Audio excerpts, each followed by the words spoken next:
It's the Ross Tucker Football Podcast.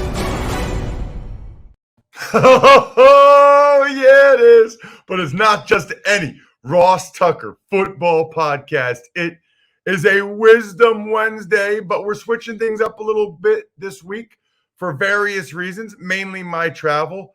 Professor Greg Cosell from NFL Films University. He teaches the NFL matchup class. He is here with us today, which is always an occasion to get excited. We are presented by DraftKings. Love those dudes. Hit up the DraftKings Sportsbook. Hit up DraftKings for daily fantasy as well. They are awesome. Trust me. Greg Cosell is awesome. There's a ton of news to get to today, and we're only 2 days away from me naming the Spread the Word winner for this week. I'm looking for a few quote tweeters at Ross Tucker Pod, at Ross Tucker NFL. The sponsor confirmation email winner, which actually this week is you checking out the email we sent you. If you didn't open it yet, check your junk mail, check your spam. If you're not signed up yet, sign up because we're going to resend it tomorrow to people that didn't open it yet. You will love this story. It's a stunner. Let's put it that way. You gotta read it. I'm not gonna give away any more heads. You got to read it for yourself. You'll love it. I already got a bunch of emails back from you guys that think it's one of the coolest stories you've read. So very, very cool. I appreciate that. And then we'll do the YouTube shout out, youtube.com/Ross Tucker NFL. Just subscribe, hit the thumbs up, make a comment, and I see every comment. So I definitely see names I don't recognize before, which is awesome. Remember, when you do what I ask you to do to win the Madden this week, from the email, make sure you tell me whether you want an Xbox version or a PS4 version. It's Big Show time. The Big Show. Never a bad day to talk to my guy, Greg Cosell. Already told you guys 2 minutes and 15 seconds ago that he was going to be on. So it kind of feels weird to talk about it again. Greg, appreciate the flexibility as always, as I've got 3 games in 4 days and flights the next 2 mornings. So worked out best to have you on this morning. Let's start with the game I'll be calling tomorrow night. It's the Ravens at the Dolphins. And I guess I want to go a little bit of a broader question here, Greg. Sure. You know, I guess my whole 2 things with Lamar Jackson and the Ravens has always been, I don't know if they have a big deficit, if they throw it well enough to come from behind. And also in the playoffs, when they're going to face 3 good teams, can he and they convert enough 3rd and 7s, 3rd and 8s throughout the course of the ball game if the run game's not going as well as it normally does to win? Well, Greg, I don't know how many games he's come from behind now, but the Chiefs game, the Colts game, the Vikings game, at a minimum, we can't say that anymore. You can't say that. Right.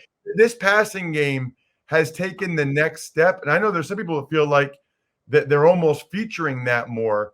What are you seeing from this offense and Greg Roman this year that's different from previous years?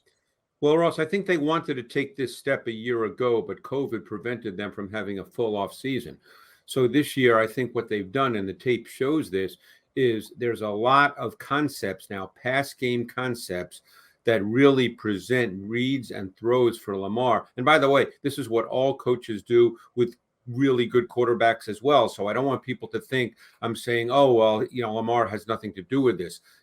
There's always good pass game concepts with every quarterback. That's what makes the pass game work. They don't just roll the ball out and say, throw it to who's open. But I think they've expanded the concepts quite a bit. They've worked really, really effectively against zone coverage. They get a lot of zone coverage on 3rd down because obviously teams do not want to turn their back in coverage and allow Lamar Jackson to just run when he sees green grass. So they've really done a nice job with their concepts, presenting defined reads and throws, and Lamar Jackson's making throws. So their pass game has really taken a significant step up this year, and I think that Lamar has thrown the ball very well. You know, Greg, I never thought of this until you just said that. But, when you have a threat like Lamar, it really should clean up how many different coverages you see. Yep. So, nobody's going to spy him because there's not a spy out there fast enough to get him. So you really got to play zone so that your second level defenders have eyes on him and can lever him, right? If he starts to run, the one linebacker comes outside in, so his other buddy can come. You got to have multiple eyes on him. Look, I'm doing the Toledo Bowling Green game tonight, and Toledo's quarterback can really run, DeQuan Finn. So you only have one guy there.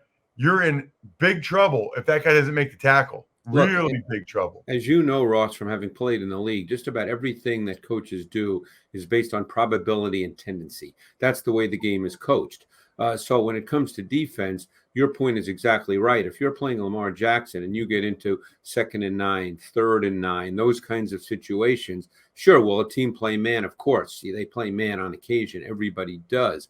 But more than likely, when you're game planning and you're Greg Roman, you're James Urban, the offensive coaches are game planning, they know what they're going to get from defenses, and it's going to be higher percentage zone, and therefore they can scheme their route concepts to attack the particular zone coverages that they know they're going to get from a specific opponent based on film study. And that makes it, I don't want to say easier, it's the NFL, but it makes it, it allows Lamar Jackson to be more decisive as a pocket player.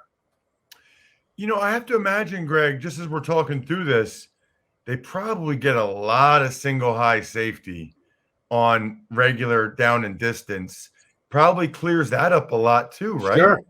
Sure. I mean, obviously, anytime whether it's split safety or single high, what coverages emanate from those particular looks. And by the way, that's the way, if you start with the Cliff Notes version of what you teach a quarterback, Ross, I mean, I'm talking about the real Cliff Notes version, but this is how it starts. It's middle of the field open, which means it's split safety, middle of the field closed, which means it's a single high safety, and what are my blitz alerts? That's where it all starts. Now, obviously, it goes deeper than that. This is the NFL, but that's the starting point.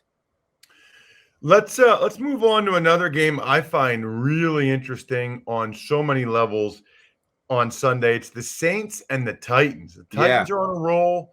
They found a way to win in LA without Derrick Henry. I'm curious what you saw there. And then the Saints got behind, came from behind, but then they couldn't pull it out against the Falcons. And I know there are people that think that based on how Simeon performed that we might start to see more Taysom Hill. What interests you in this Saints-Titans matchup? What will you be looking at? Well, 2 points. I think Simeon performed extremely well, by the way. I think the tape shows that Simeon played well. You have to understand what he is. He's an executor and a ball distributor. That's what Trevor Simeon is. I don't know what people think he's going to be, but don't forget they were down 24-6, and he brought them back, and he threw the ball extremely well in the fourth quarter of that game. So I can't speak for Sean Payton or what he's going to do. He's very creative, but I want to put out there that Trevor Simeon did not play poorly in this game. The other point that needs to be made is what the Titans have done defensively. They have shown the ability to rush the quarterback with 4, with multiple stunt concepts, multiple front looks, multiple pressures from 4 men. They do not blitz very much at all. And on the back end, they play a very good mix of man and zone. When they play a man, it's predominantly out of dime. But they also play a lot of zone. So they're doing what every team would love to be able to do, pressure with their 4 down linemen and play 7 in coverage. And they have been, over the last month, in beating the Bills, Chiefs, Colts, and Rams, they have been absolutely dominant with their front 4 in terms of pass rush. Greg, I've said this for years. I'm even more convinced of it now.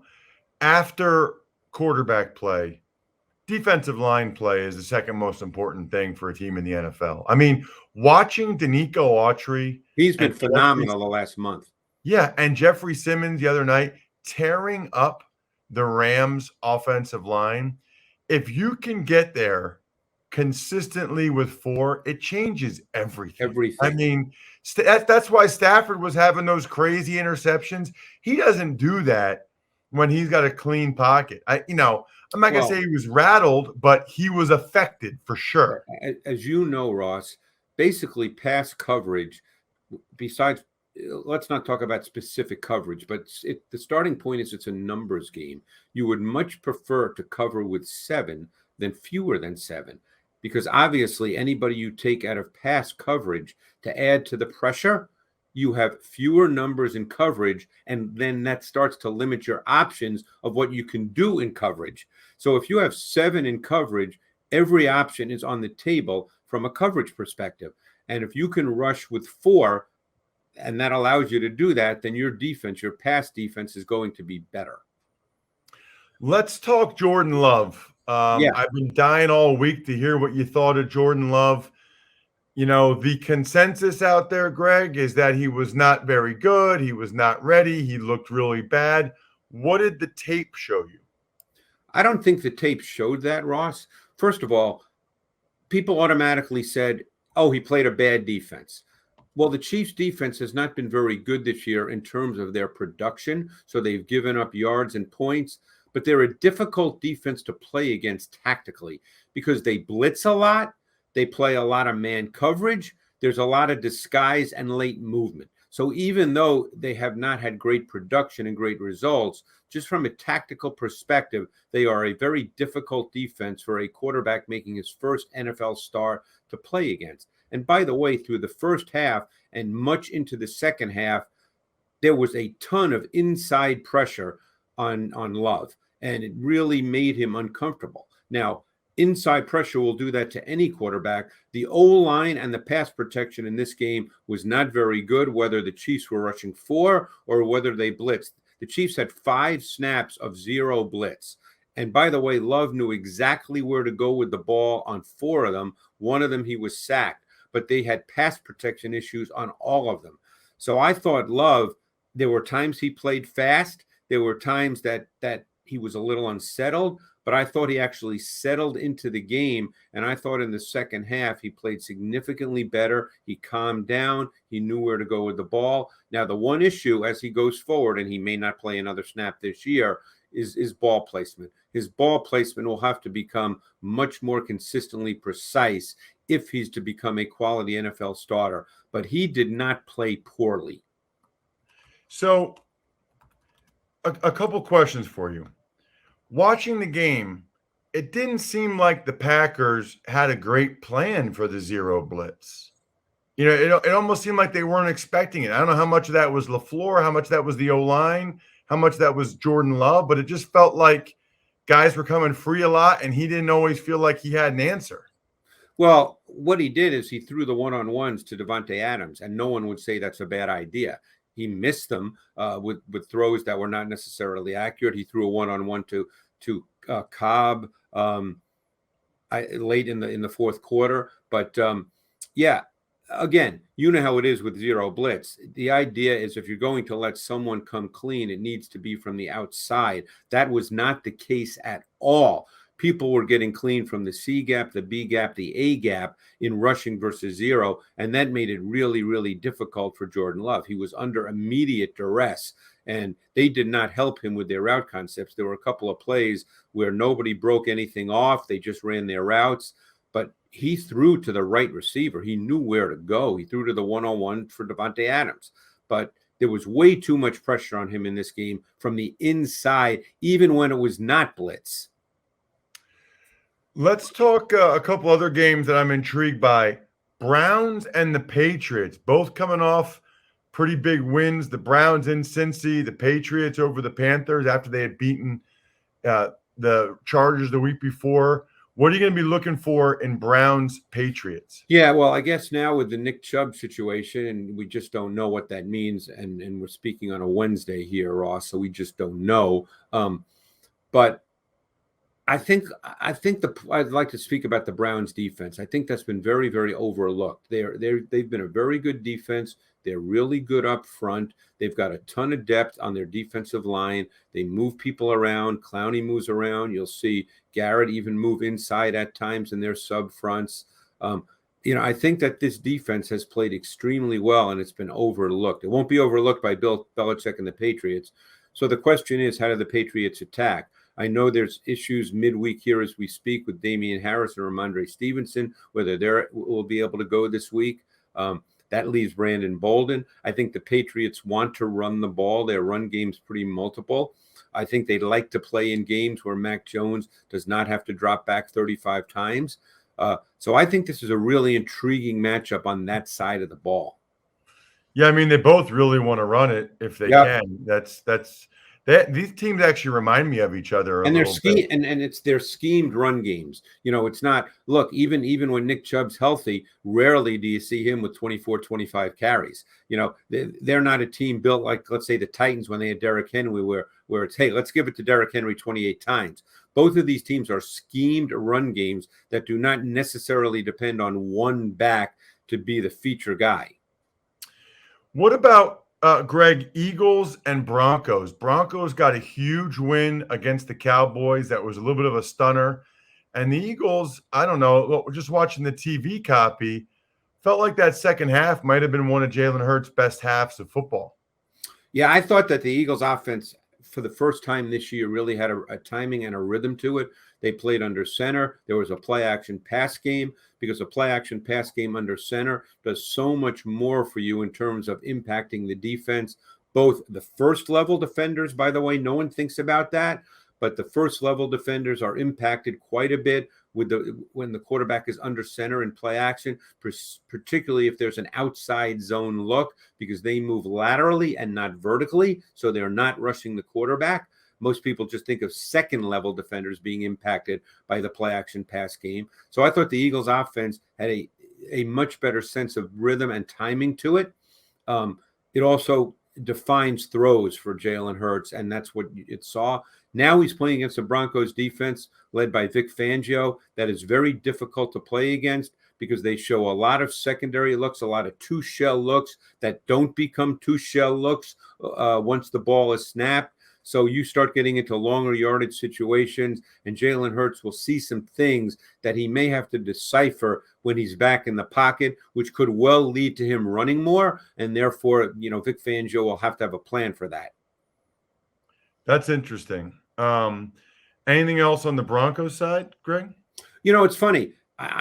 We know Teddy Bridgewater does not have a big power arm, but they throw the ball down the field an awful lot. They take vertical shots, and I think you're going to see that against the Eagles. Now, the Eagles don't give up a lot of big plays, and that's sort of the foundation of how they structured their defense, but they've morphed over these last 2 or 3 weeks into playing much more single high as opposed to two shell, which they basically started the year playing a ton of two shell split safety coverage. They played a lot more single high. If that continues, I think you're going to see the Broncos take vertical shots, which, like I said, they've done in the top 5 in the NFL, which might surprise a lot of people.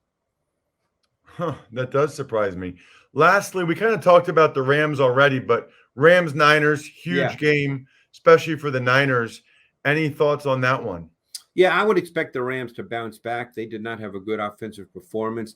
I think they'll bounce back against a division opponent. They're still very, very difficult to defend. I don't think the Niners can put the kind of pressure on Stafford that the Titans did with their down 4. So I think Stafford will be much more comfortable in this game. And we know from a route standpoint that they're very, very good attacking both man and zone. They're really good formationally.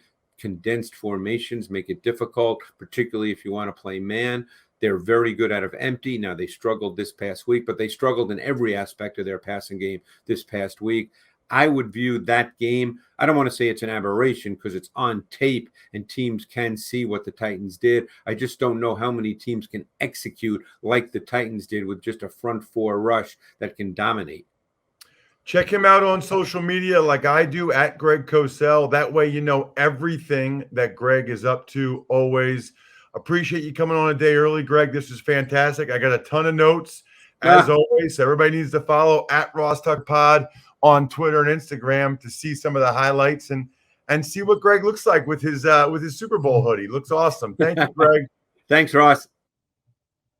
Thank you also to Raycon earbuds. Huge fan. These have been a game changer for me. Look, if you're watching on YouTube right now, I am showing you my blue Raycon earbuds case. I worked out in the hotel workout facility with a mask on because that's policy. And these things are life changers. I got Ross's faves. I got Ross's workout. And at any rate, it's very, very, very helpful. Here's what I would tell you. They offer 8 hours of playtime and a 32-hour battery life. Whether it's a plane, whether it's working out, I don't go anywhere without these things now. Again, showing them on the YouTube, youtube.com/Ross Tucker NFL, because it's just, and by the way, they don't stick out of your ear. There's other ones out there that stick out of your ear. Why do you want ones that stick out of your ear? That's not cool. Go to buyraycon.com/Tucker today to unlock exclusive deals up to 20% off your Raycon order. But hurry, because this offer is available for a limited time only, and you don't want to miss it. That's buyraycon.com/Tucker to unlock up to 20% off your Raycons. Buyraycon.com/Tucker. Tuck's Takes. A lot to get to today on a busy Tuesday in the NFL. Let's start with the obvious one. Odell Beckham Jr. officially going unclaimed on waivers. Right. I kind of have mixed emotions on that one, Bri. On the one hand, I was curious to see, if a team like the Lions had claimed him. I was curious to see what he would end up doing, but I also didn't feel like dealing with more Odell Beckham Jr. drama. So on the one hand, it would have been funny if a bad team claimed him and whether or not he was like, yeah, let's go, give me the ball a lot, or was like, no, I'm not going there, they stink. But I don't know. I didn't really feel like dealing with that either. So now he gets to pick. I don't know. I think a couple teams that make sense to me would be like the Packers, always looking for somebody opposite Devontae Adams, and the Chiefs. They've been pretty clear that they're not thrilled with the guys that are trying to replace Sammy Watkins. Tuck's Takes. We also saw the Packers, Aaron Rodgers, and Alan Lazard all get fined for the COVID violations last week. Yeah, I mean, Aaron Rodgers and Lazard were both fined like $14,000. The Packers, $300,000. I don't know. I will admit I don't know the NFL's mask, unvaccinated rules well enough to know this. I've read that people in the NFL think it's a slap on the wrist. I don't know. I mean, I guess I would just say whatever. I don't really care that much. Other than if it's only $14,000, then I have to follow the rules. Then maybe other teams will just not follow the rules for the rest of the year and just pay the $14,000. I guess I don't know how that seems like that'd be worth it to some of these guys to not have to wear a mask all the time. Only have to pay $14,000. Tuck's Takes. Some other notes, and we'll go team by team here. We'll start with the Cleveland Browns. Right guard Wyatt Teller, huge contract extension worth $29 million guaranteed. Total package would be 4 years, $56.8 million. So this is really cool. Multiple levels. Number one, he's a former fifth-round pick that the Buffalo Bills essentially gave up on and traded him to Cleveland for peanuts. So I am absolutely thrilled for him. $29 million guaranteed. He's like a 26-year-old lineman or whatever, 25 like I was one. I can't imagine how fulfilling that was to sign that piece of paper and know that your financial security for generations is attached. I mean, that's got to be an incredible feeling that I never had the opportunity to experience, but very, very cool. Thrilled for him. And for the Browns, it's great to lock him up. He's a stud player. And that was a trade by John Dorsey that has gone extremely well. And I think the offensive line coach, Bill Callahan, deserves a ton of credit for getting that out of him. Keeping it with the Browns, running backs Nick Chubb and Demetri Felton tested positive for COVID. Both of them have been vaccinated. Right. Greg touched on this about Chubb, maybe being out this week, but because they're vaccinated, as soon as they get negative tests, 2 negative tests within 24 hours or 24 hours apart, they can play. So I've heard, though, that once you test positive, you're probably going to test positive for a while. Like, you're probably going to test positive for a few days at least. So I don't know if they'll be able to go ahead and play on Sunday, but they at least have a chance. And they should easily be good for next week. No problem there. I think even John Kelly, their other running back, tested positive too. So they're down to Dearness Johnson, and they don't even have anybody else on practice squad. Like, they're going to have to sign a running back today that can maybe play for them on Sunday. Pretty wild. Speaking of wild, by the way, Brian, you know what else is wild? Small business owners like you and I who overcome the odds, rewrite the playbook, deliver under pressure. The MVPs of small business lead their teams to victory all year long. Visa is proud to provide playmakers everywhere with more tools to help grow their business and help them achieve even greater success. Because the more people we can empower, the more we all win. Visa, a network working for everyone. All right, let's move on to the Carolina Panthers and quarterback Sam Darnold fractured his scapula. He is out several weeks. Right. And I guess they said that they thought it happened in the second quarter against the Patriots. I was wondering whether or not it actually had happened when Foye Oluokun, the Falcons linebacker, totally lit Darnold up, at the end of that game 2 weeks ago, near the end of that game 2 weeks ago, and Darnold had to leave with the concussion and everything. I mean, he blasted Darnold's shoulder, but they're saying it happened against the Patriots. I know there are some people that are skeptical of this and feel like if he was playing well, that this injury would not be a reason for him to not play.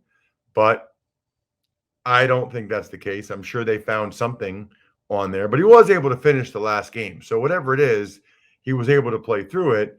But it does feel like a good opportunity, we'll call it, for the Panthers to have Darnold sit for a little bit and see what PJ Walker can do.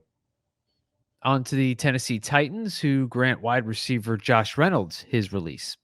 And I saw the Lions did the same thing, Bri, with Darren Fells. It's interesting. It feels like that's a popular thing this year. Players asking for their release and being granted it, getting their release because they're not getting enough playing time, and teams are like, okay, go ahead. I don't remember a year where this many guys asked for their release and got it. A few moves with the New York Jets. They put Marcus May and Tyler Kroft on IR, and then they sign Elijah Riley. Well, Marcus May, torn Achilles, that will test the Joe Banner theory, guy I really respect regarding injuries not affecting contracts, because I don't know that Marcus May will get the contract that he would have gotten otherwise. Tyler Kroft had played very well for the Jets as well and had been one of Mike White's favorite targets, so that's a tough injury. Elijah Riley was on the Eagles practice squad. Elijah Riley, I called his games for a couple years at Army. Tremendous player, called his preseason games the last 2 years. I'm thrilled for him. He's from New York. He's from Long Island.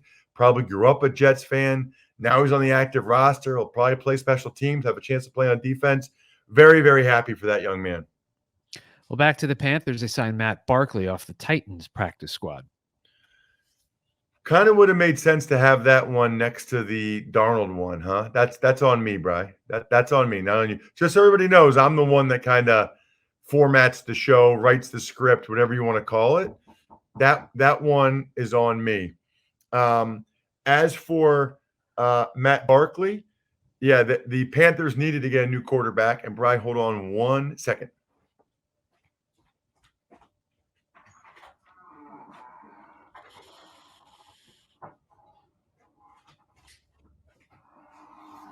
So just to peel back the curtain a little bit, I am in a hotel room and I ordered breakfast for between 7:45 and 8 because I knew we would finish the show at 7:45.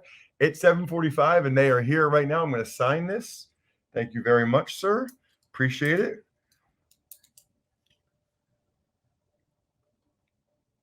Brian, this is a first. Yeah, I don't think I'm editing this out, am I? No, I mean, it's up to you. I don't care. No. Thank you very much, sir. I really appreciate that. Yeah, so it's funny because they said that they can bring it in 15-minute increments, but I've got a lot of other stuff to do today. So 7:45 to 8 was my window, and they got here, Boom, right at 744. So I guess lesson learned there. Right. I mean, the Panthers need another quarterback, so they got Barkley. That's the end of that. All right. Next up, it's to the Broncos, who put Graham Glasgow on IR. By the way, Bri, I got a ham and cheese omelet with a side arugula salad. Very much looking forward to it. And a yogurt parfait, which I'm going to eat in about a minute and a half. What'd you even say? I'm not even paying attention anymore. What'd you say? Broncos. Graham Glasgow. Yeah, not good. He's a good player. Guard on IR. Next. Right. And finally, the Bucs signed Brashad Perriman. Yeah, I mean, my food's getting cold here, Bri. No, I'm just kidding. That's interesting. The Bucs signed Brashad Perriman. Evidently, they won't be in the Odell Beckham Jr. mix, number one. And number two, probably not a great sign for Tyler Johnson and Scotty Miller and some of the other guys. Although I think Scotty Miller might be hurt. I got to check on that. What I don't need to check on is that we need shout-outs for Pizza Boy Brewing, Sporticulture, Vision Comics with an X, HumanHeadNYC.com, SteakhouseSports.com, and your car. Wait, what do you mean? What do you mean your car, Ross? What I mean is, with the free Fix Finder service at AutoZone, you can troubleshoot more dashboard lights, including your check engine light, ABS light, and service interval light. The free Fix Finder will give you possible solutions for your lights, all backed by verified technicians. And if you need a bit of help from a repair shop, AutoZone will even refer you to a nearby shop that you can trust.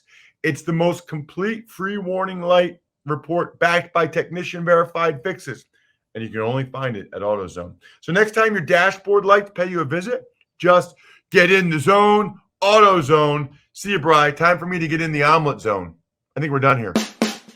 Thanks for listening to the Ross Tucker Football Podcast. Make sure to also subscribe to the Fantasy Feast, Even Money, Business of Sports, and College Draft. All available at Apple Podcasts, rosstucker.com, or wherever podcasts can be found. A lot of times on the show, I mentioned DraftKings. Here's what you need to know. You got to be 21 or older, New Jersey, Indiana, or Pennsylvania only. New customers only. Restrictions apply.